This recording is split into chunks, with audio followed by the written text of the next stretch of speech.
Welcome. We really appreciate you joining us. This is Vision Plus. I'm Bonnie Libhart, along with Emily Libhart. She's my daughter, or I'm her mother. And we're going to talk... One or the other. We're both, aren't we? Right. We're going to talk about family reunions and our influence on family reunions. Because summertime is a time when families get together, and when we get our family picture made, we always want to stand a certain way and sit a certain way. But mainly we want our light to shine for them. Now, you just came back from visiting the family in Pennsylvania. Right. Why don't you tell about the emotions that you went through with your grandmother and your uncles? Well, I was on the airplane, and you know how when you're on an airplane, you can, when you're up in the sky, you can look down and see all the houses and the little teeny weeny cars. I always thought that was cute. It reminded me of the train stations that when we were little, you know, the little baby houses and the little baby trees around the train track. Anyway, I noticed when I was traveling at night, flying in the plane at night, I would look down, and we were so far up that the only thing that I could see, clearly see, were the buildings that were lit up, that had lights. I could see headlights on the cars way below. I couldn't see the car, but I could see the headlight. And a verse came to me, and it says, "You are the light of the world." You don't take the light and hide it under a bushel, but you put it on a stand so that it gives light to all the house. And that just kind of is what the Lord spoke to me as I was traveling back on the plane to Pennsylvania to see Dad's side of the family, is that I was going to be that light for that 1 week, that I would be that light that was set on a hill. And it really, you know, put the fear of God in me. You know, I was really thinking, oh, Lord, how am I going to be a light to these people, you know? And you just don't always know how to reach people. They grew up in your own relatives. They're the most difficult ones. And they're in the north.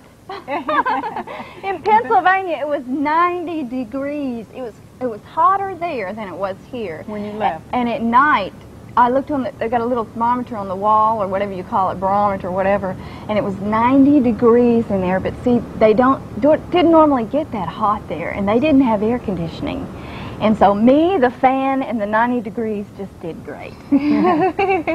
Well, Tony's mother had fallen, and she's in her 80s, as a lot of, and my mother had fallen in Arkansas. And you went. Both grandmothers at the same time. One broke her back, one broke her leg. My mother, your grandmother in Arkansas, and you went to visit the grandmother in Pennsylvania.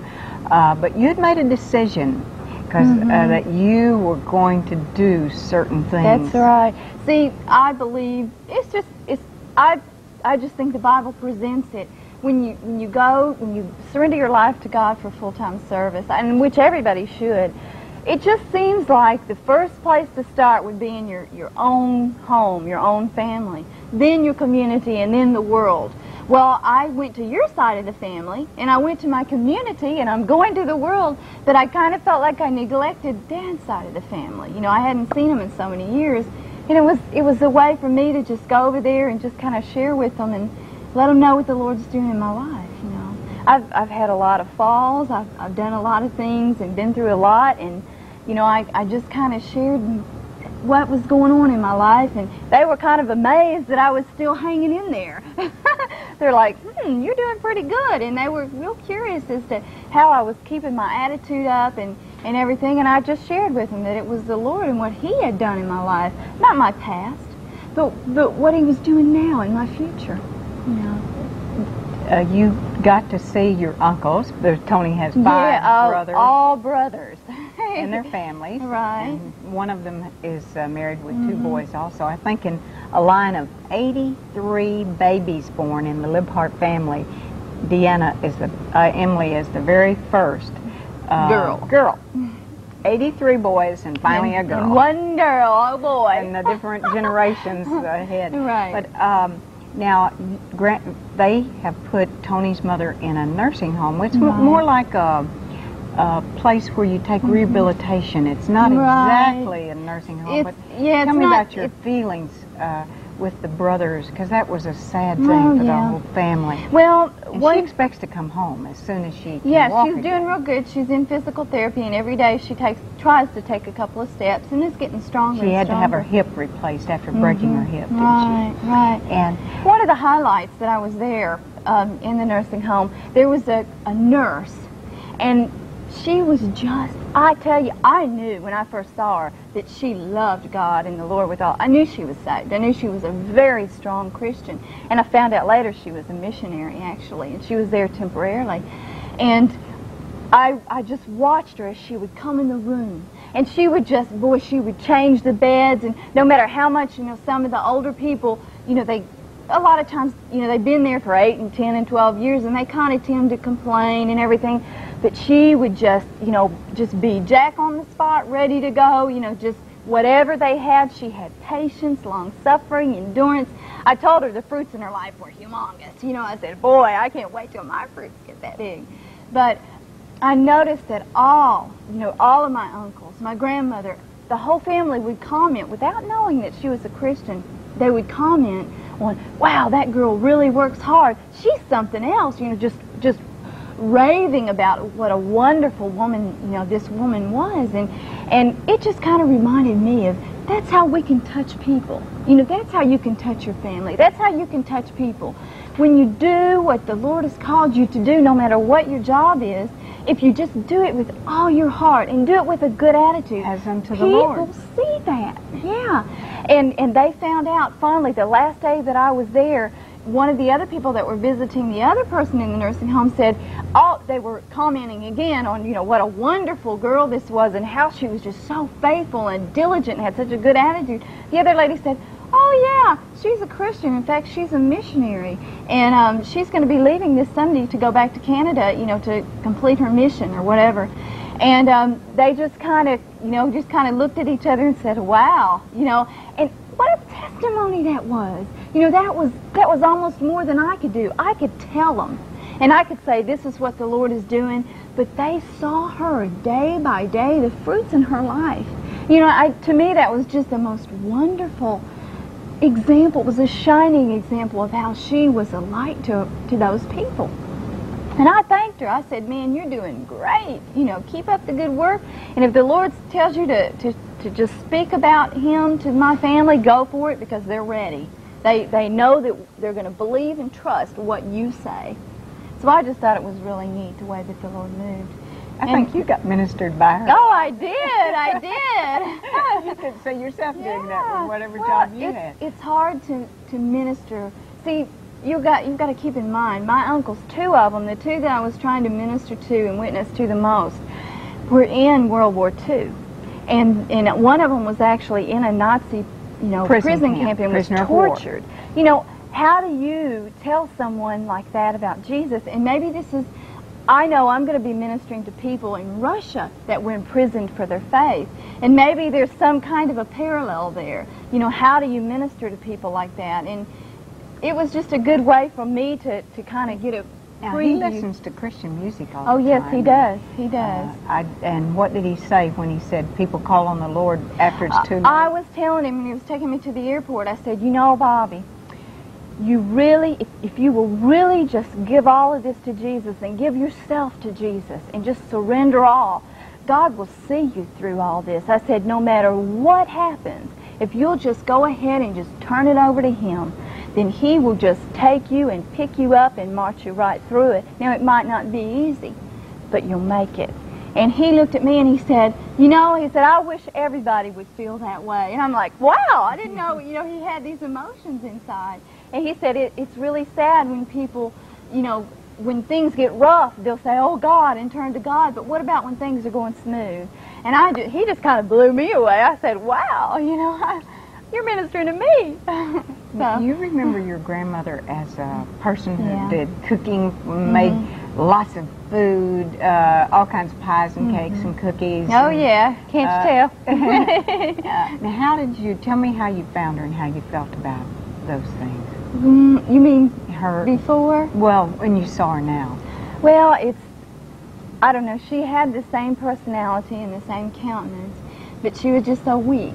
Just looked so fragile, I guess is the word for it, and it was kind of eye-opening, and I really did feel for her, and I really wanted to know that she knew Jesus, and I know in my heart that she does, I asked her, about Jesus, and she said if it wasn't for Jesus, I wouldn't have made it this far. So that just really put in my heart that it just kind of made me feel good, Did you, I know from seeing the clothes that you took with you that they were all very conservative clothes. Right. Dad's side of the family is a very conservative, easygoing, laid back, sophisticated type of clan. Totally different from me. Well, I'm not so sure they're different from you. It's just that maybe the culture. Well, yes, because they're more the sort of the Pennsylvania Dutch, reserved, German type of reserved, and not as outgoing and vivacious as people sometimes tend to be in the South. They also dress more conservatively. Yes. They're not as many times that any of the people there wear maybe the shorts. And as a lifestyle, they don't even, I just looked because I noticed, and I only saw one woman wearing makeup, and it wasn't because they were, Christians or anything. It was just their culture. They're just real. They wear, just real monotone type of, no makeup, don't really dress up. Hey, they can have a $50,000 painting on their wall, but they have on a, old jean skirt and a T-shirt. That's just the way they are, Well, I think just that's something that we could be aware of when we go to be with our family, that the way we dress is another ministry to them. Oh, yes. Because if you wear shorts that are too short, or if you wear your jeans are too tight. Or some, like my grandmother on the other side has never been accustomed to wearing jeans or women wearing pants. And again, it's not a religious thing, it's a cultural thing. And that would offend her, and you just kind of need to be careful, But even if it wouldn't offend them that you wore those, if you're modest in your apparel when you're around family, because let me say it a different way, if you're immodest in your apparel, in what wearing short shorts and clinging clothes, then even you could say you're a Christian and you could say all the things, but it would not compute in their brain. They'd say, yeah, well, they might not say these words. And even if they didn't mind, it's a real small town, and neighbors, they just tend to talk a lot. And maybe even if it didn't bug them, it might have bugged the person that saw me get in the car to, that when they were driving me to the airport. What if they came back with a remark to him, and what does the guy say? It could be a challenging situation. Tell me your feelings about getting to know your dad from staying in his mother's home. And the two boys are in their 60s and they're not married. They've never married. They're bachelors. The family has a family business that they've had since 1919. The family business started. It's in the same location. The same family owns it. It's never changed hands. They're running the business just the same. It's an automobile repair business, and they put in glass and in automobiles and paint cars, I think, and they change engines, and I don't know what all of it. I know during the war they had like the dealerships, Ford dealership, and in fact, since they were the only dealership. I found out I find out every time I go. I find out all these fascinating things.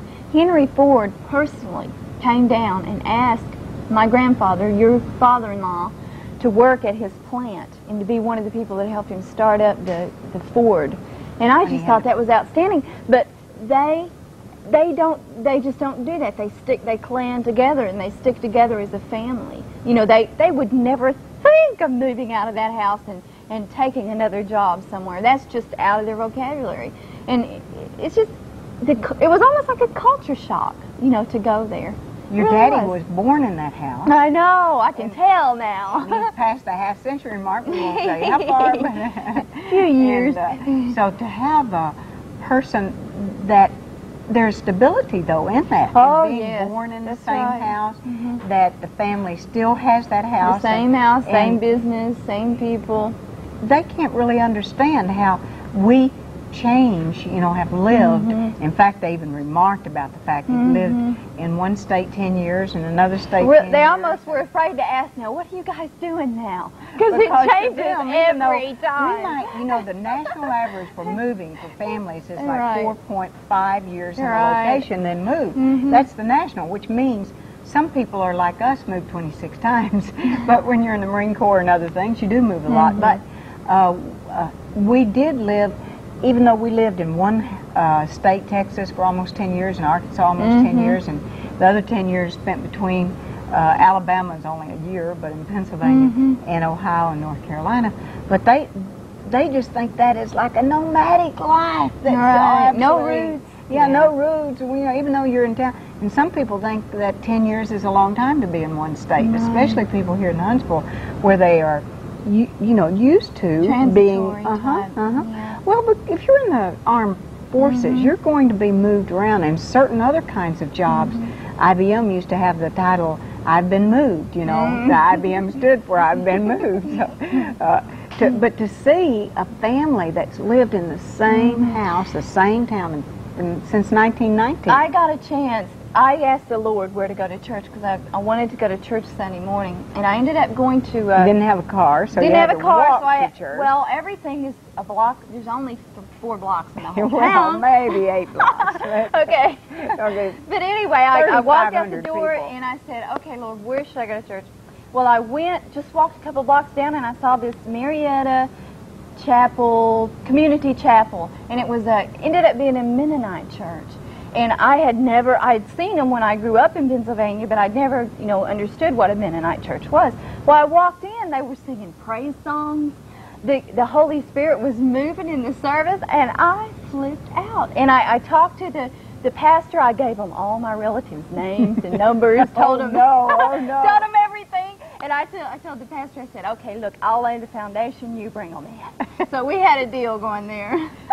But it was really interesting. When I talked to the pastor, he was 2 blocks from their house, and he said, oh, I vaguely remember the name Libhart. And they lived there since 1919. Great They don't visit back and forth. They're no, like and even the people in the town keep to themselves. You know, I just noticed, you know, the families kind of clan together, and they know other family members, but there's not necessarily a big unless you go to that interaction. church. The churches are kind of clan together too. Right. But see, they weren't church goers, you know, regular church Well, goers. Tony grew up in a Lutheran church, but his dad went to a Presbyterian church, and his mother was Christian Science. And so I think now she is more Lutheran or something. The Lord now and has, she's not doing that anymore. Right, that is correct. But when you have that kind of variety in your background, and to them, I'm a churchgoer if I go Easter Sunday and Christmas and Thanksgiving and, you know, a few special holidays that you go. And that's the way a lot of people feel, and that's good that they go then more than, but you know, there are other times that you can be an influence for people in addition to family reunions when you go with what you dress. I think sometimes we here in the South are getting much too liberal in the way we go to church. We dress sometimes. I see them now on Sunday morning with jeans on. Sometimes it's maybe they've gained a little weight, but the jeans are getting a little tight or whatever, and we're not as careful with our Christian witness with the way we're wearing our clothes in church. And I think in makeup, I got convicted about that myself, and I've really tried to tone it down, you know. Well, you're saving half the money if I you know, wear half as much makeup. Save lots of money every month on lip liner. I think it looks a lot better. Of course, that's a mother's opinion. She loves her daughter real natural looking, you know. And but I didn't say anything, did I? That was a major accomplishment. That's true. You're learning. Those fruits are getting bigger every day. I got a long ways to go there. I got lots of vineyard to plant. So I think that, what do you think the major thing you learned from being back with your family? How do you understand your dad more? Is there a way? Well, let me put it this way. They don't talk much. And they have 2 houses that are built together. The one uncle lives on the one side of the house, and the other uncle lives on the other side of the house. And I would go to one uncle and say, well, just try to small talk, just talk. And then at about 2 minutes, he'd say, well, I need to go get the mail. And then I would go to sing, okay, we'll just, wash our hands, go to the next side. Started talking to him, and he says, well, I think I'm going to go get the mail. And then finally it dawned on me about 5 minutes later, it's Sunday. There isn't mail.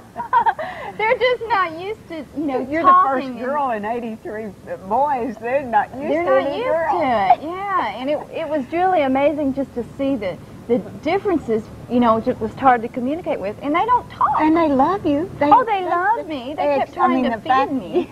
That's Pie, the way, icing don't cake. you know that's the way families show they love you. It's by offering you... well, there's more of me to love this week. You kept eating the pie and the cake and the Pennsylvania Dutch people are known for their wonderful cooking. And I know before Tony's mother fell that she probably had a freezer full of cakes and pies. Still does. They have an extra freezer. Plus, they have tables with the food lined out. Plus, they have a basement downstairs packed with food. They call it a cellar, even though the cellar is ground level with the... in that house, they've lived in it since 1919 and had that family going and the business going. But that house is probably there since the 1800s because a lot of the Pennsylvania Dutch homes, the walls are like 36 inches thick. Wow. And they're what we would call the basement or the cellar area. It's 4 floors high. That cellar area, you go out, that's ground level. Right. And then they had beautiful roses and things. They own that whole block there, and they have rental houses out there. And I didn't know they have like bees, honeybees, and apple trees and things like that. And then they have a cabin where they raise the apples. And they raise actually quite a bit of the things they eat there. I learned a lot of things not only about Dad and why he is the way he is. What'd you learn? He's real conservative, and I'm real flamboyant. And just his quiet, gentle manners, And I kind of, even though I'm kind of loud and outspoken at times, I have an inward calmness and quietness about me. Like him. And now I always known understand that. I see me better. It was just a really mind-opening thing. And everybody needs to go back to their roots. Now, I think it's very good that we're able to do that. You're able to do that because you can go back to the house where your dad lived and grew up. Now, I can't. Where I grew up, my parents had bought a farm at a different location, and then of course my dad died and my mother sold the farm, so I don't have, even though my mother's still living, and I can go back and see family pictures and remember things. Still, the house is not there's not any familiarity in that house. So it's more difficult for me to see bits and pieces of my childhood than it is for him. He can go and his room where he grew up is actually, the beds are in the same location, the furniture in the same location as it was before. Well, I just found out that there are reasons that people are like they are. And, that's not always obvious. It might take 100 years of digging and looking back into the past You don't have too many figure 100 out. years to do that. Well, I'm just saying, that if we can't assume, well, they're doing this because of that, or they're this way because of that. We really don't know. I don't know what happened in the Nazi prison camp, when Bobby they was went there. through that. Yeah. And now that I can, as an adult, see it better, I can better minister to them. The most, I did speak of God, and I did speak of Jesus and the Lord, but it was more through my what I did and my love that I showed them and my acceptance of them. And they saw in me that even though, God knows I've been down 1,000,000 times, but they saw me getting back up again and going on. And I think that just blew them away. I really know all they you saw have to do is a Christian get up testimony. one more time than you're kicked Doesn't mean down. you're going to, preach the Bible to them every day. It just means you're going to tell them Jesus loves them and show them that Jesus loves them. You just have to be really sensitive and know that just because your mind hadn't figured it out doesn't mean that it isn't figured out. God I want to do knows. one wild and crazy thing, Oh, if no. Shirley can stand it, before we leave. On family reunions, you always get these family reunion pictures. And if Shirley can do it, I don't know if the light is good We enough. only have about 2-3 more minutes. I know it. That's how I thought Okay. we'd end our program. Oh, Is brilliant show them how to ideas. stand. So we're going to, if you'll help me, we'll just move this over a little bit. And if Shirley can do that, we're going to stand right over there, walk right over there. I think we can do it. Okay. And you show them how, just walk, take one step right. over, right here. she see Don't go it? too far. And we're going to show you now, when you are having come over closer, your family reunion pictures, stand am at an taller than angle. you Yes, now. that's right. Stand at an angle, and you will see that your shoes, put your feet at an angle too when you have that family reunion picture made. And then you're going to look 10 pounds slimmer, and it's going to be so much fun. They're going to think you were at Powers Modeling School. That's right. And they'll not only will what you say look beautiful and what you think and the love of Jesus show, but you'll actually look younger. And they'll say, I don't know what it is about you, but you look so terrific. Excuse me for spitting in your face. That's okay. I was really hot anyway, so fan it away. Okay, so if you want to learn now, and remember when you step away, now we're going to step back to our seats and show you how to sit down. So you turn, you pivot on your feet. Now this is really going to be fun. You pivot on your, I better pivot the other way. Pivot the other way. Yes, and come over So you to just the, turn like this. now if you can notice, when you sit down and at your family reunion picture, you lower yourself to the sofa or wherever you're going to be, and then you scoot back. And if you probably can't see us cross our legs, but if you do cross your legs, you have your feet and legs at an angle close together, and that if you're going to have that dress on, or even if you have the jeans on or the shorts, you're still going to look more slender if you do this. And it's fun to have fun. And they'll wonder where you learned it, and you can say, I learned it at Victory Network. You never know what you're going to learn at Victory Network. It just makes you look so much more poised and graceful without having to say, I'm graceful. It That's just kind of right. shows that. And you can, it's going to be so fun. Do it and let me know what they thought about your family reunion pictures. That's I right. want to see those pictures. Yes. So, and if you'd like Emily to come and talk about going to Russia, she'll do that too. I'm volunteering her. She doesn't know I'm going to say that. But she's going to Russia to take 1 million Bibles. They've already shipped 300,000, and the rest of them. And we thank all of you for the donations that have come for that. Praise the Lord. Send your contribution to Victory Network. And that's right. And bless your heart for watching. Call us at 461-8148 if you have prayer. In your heart and give him praise, and give him praise. Come into his presence with thanksgiving in your heart. Your voices raised, your voices raised. In glory and honor and power unto him. Jesus, the name above all names. Come into his presence with thanksgiving in your heart and give him praise. Praise. Come into his presence with thanksgiving in your heart. Your voice is